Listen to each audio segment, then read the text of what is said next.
Welcome to the Book of Endless Pages. Today we're diving into Wind and Truth, chapters 7, 8, and 9.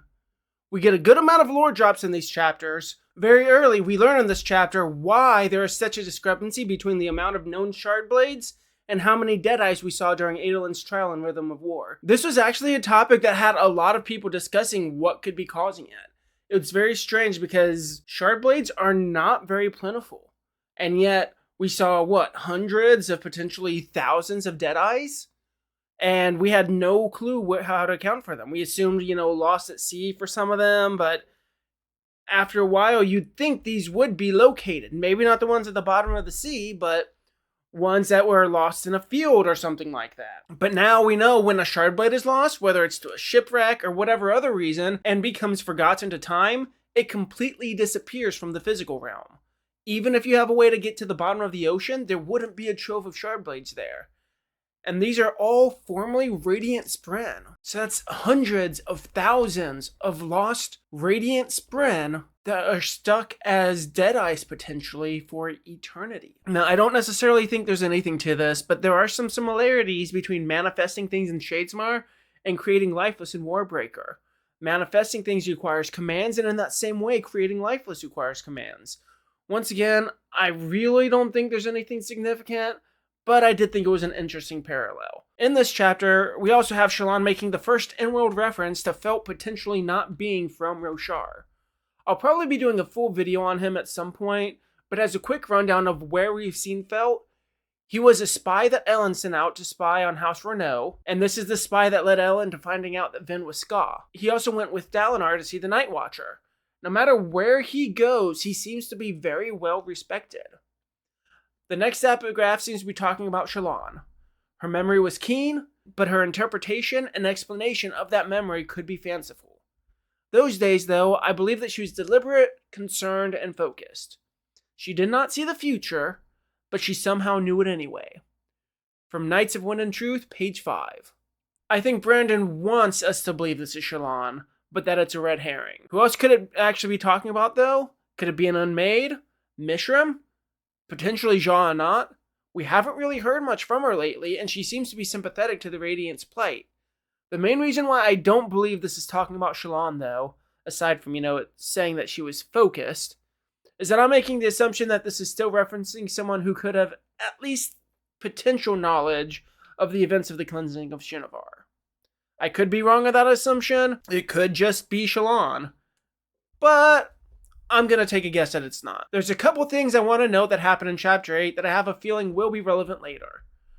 I don't really have any thoughts of my own, aside from that they're interesting, but I do think they are worth noting. Tien has his toy horse. There's also a dull brown rock. Kaladin decides to keep that rock. Is it because it reminds him of Tien? How did it get there? There have been quite a few items randomly appearing around Kaladin, and this has to be building to something. Now, Taravangian was there when Shallan and Adolin went to Shadesmar, so that's my assumption on how the Heavenly Ones knew to even look for them there.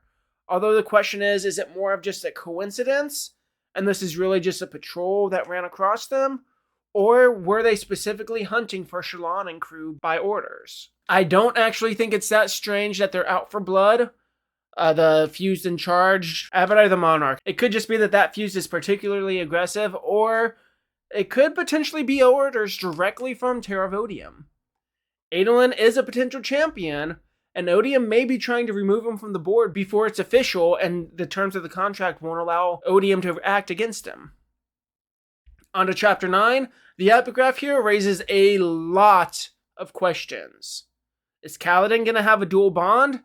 He is focusing on the loss with his psychiatry, so I could see him fitting into the Edge Dancers, and it specifically says oaths, which implies that he is making it past the second ideal.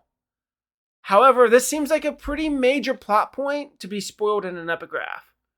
To me, the more likely scenario goes back to the last chapter in the Death Rattle about taking up the spear, the tower, and the title. Once Kaladin becomes High King of Urithiru because of Dalinar's unfortunate demise, he goes through the oaths of each individual order and some sort of coronation, or restructuring announcement. One that could potentially also be fulfilling Dalinar's goal of unite them, and I just had a thought.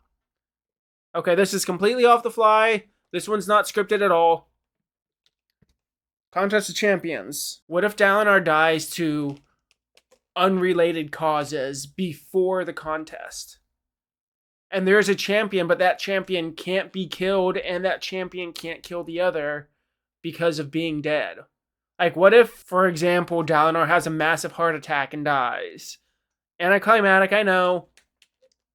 Ignore all that stuff. But there's a lot of things here. Like, I think Terravodium's thinking of things that we're not thinking of, and we need to start going a little more outside the box than we have been. Aside from that tangent, though, finishing up, we have Shallan swearing her 5th ideal? It's very hard to tell where she's at, but we did see her in her armor at the Battle of Thalen Field at the end of Oathbringer. So it does seem to appear that she has reached the 4th ideal and has her armor, which would mean that this is the 5th ideal. But she gets a new burst of power, though, allowing her to make her illusions material. Now, this is absolutely amazing, but I do want to emphasize something. She did not create an actual shard blade. There is very clear blood that comes out of Abadi the Monarch once he's stabbed. So while extremely powerful, do keep in mind she's not creating shard blades. Overall, I really enjoy these chapters. Won't lie, I was a little worried for Adolin for just a brief moment. Not for very long, but for a brief moment I was a little worried about Adolin. This change of perspective really had me wanting to tear through the Kaladin chapter so I could get back to the Shallan chapter, which I think lots of times people are in the opposite boat. So this did a very good job of keeping the emphasis on Shallan, and Kaladin was really just there for background stuff. Although the scene of Scar throwing out the spears, amazing. I loved it. But I digress. I hope you all enjoyed this chapter rundown, and if you want to see more content like this, be sure to like and subscribe and join us next time so that we can all become a little more quantifiably invested.